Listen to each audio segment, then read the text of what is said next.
Alright, hey guys, it's been a while since I did a video, I know, other than the corners, which we're back in the corner now. Well, technically it's a wall, but that's not the point. Point is, I'm going to talk to you guys about something really cool, The Division, alright, Tom Clancy's The Division. Now, first off, I didn't know this until recently. Apparently, Tom Clancy actually died. Now, those of you who don't know who Tom Clancy is, he was actually an author, and he wrote a bunch of books, like Splinter Cell, Vegas, not Vegas, yeah, well, Vegas, but what's it called? Rainbow Six. He wrote a whole bunch of books, and they were military books and military stories.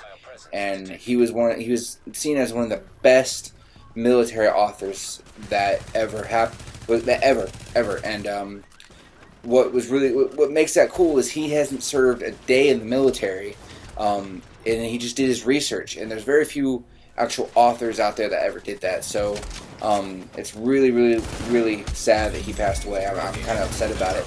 I've been a big fan of Tom Clancy games and Tom Clancy for a long time, and I've read a few of the books, and honestly, I'm surprised they're not movies at this point. There probably are some movies out there that I haven't heard of that he probably got some inspiration from his books and games. Anyway, The Division came out on the 8th. It's been about a week now. Today's the 14th. Actually, technically, it's like 4 a.m., so today is the 15th. But it's been about 8 days, and those of you who actually know me, I like to marinate my games a bit before I do a review, because you can get a game like Far Cry or Fallout, play it right off the bat, it's really cool, but once you put like 10 hours into it, it's just the same damn thing over and over again, and you're bored.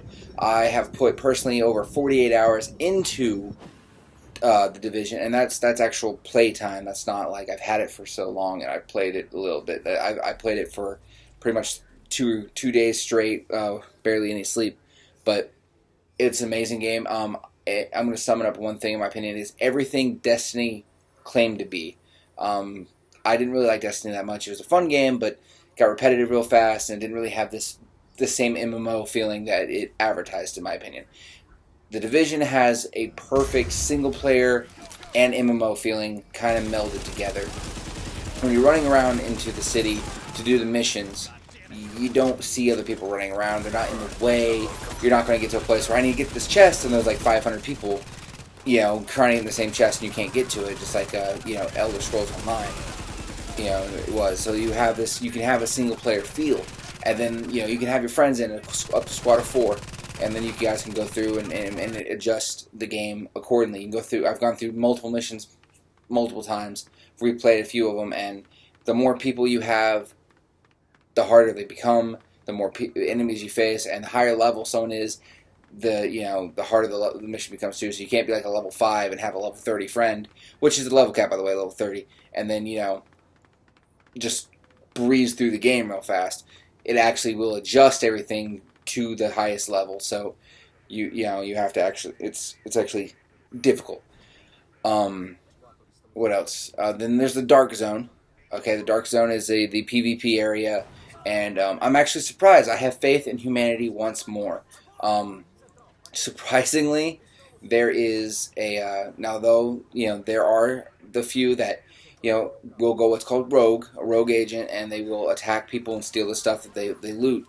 Because the way the Dark Zone works is, if you didn't know The Division, it's based off a smallpox virus that infects New York, and then they have to, the Division's secret agents go in and kind of restore order, because everything went to shit. Everything's in chaos.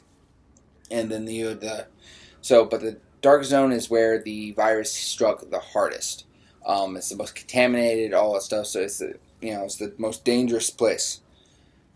So it's absolute chaos. It's the worst in there, and so, but to get your loot out of there, you have to extract it by helicopter for it to be decontaminated, because it's so, everything's covered in the disease there.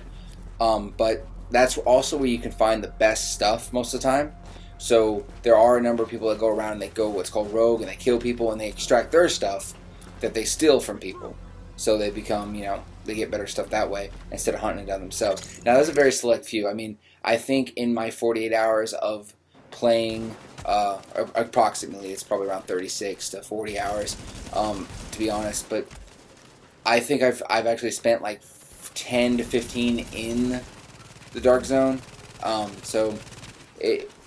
And I think I've only ran into about 5 or 6 rogue agents, and most of the time it's an accident. Most of the time, you know, you're running around with your squad and someone crosses your fire and you hit them and you go rogue, or they hit you and you go rogue. And most of the time they'll put their hands up and surrender and they won't do anything after that. But, you know, sometimes, you know, it's actually quite respectively a pretty social, pretty good environment, and it's very, very well done. It's very, people are nice in there, people are respectful, people, you know, people understand, hey man, this guy worked hard for his loot, let's not just jack his shit.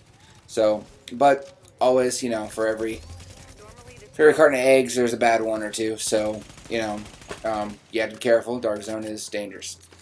But in my rating scale, I'm going to have to give this game is definitely got to be a 4.5 out of 5 stars. By sure. I mean, there is lost half of a star there because, as I said, played it for like 3 days straight, put like 40 something hours into it already. I topped out at level 3. I'm almost topped out in Dark Zone level. You do have a separate level in Dark Zone, I forgot to mention that. And, you know, I got some good gear, but at this point I'm really just running around, finishing encounters I haven't done yet, and collecting all the collectibles like that are laying around the maps. So at this point it's really just stuff to do with my friends online, but you know, there is DLC coming. They have announced stuff. I've heard rumors from some of my friends who are a bit more in tune in the game networking than I am, that next month they are bringing trading into the game in a free update. There is going to be some free releases and stuff for those who own Season Pass, the Season Pass every month.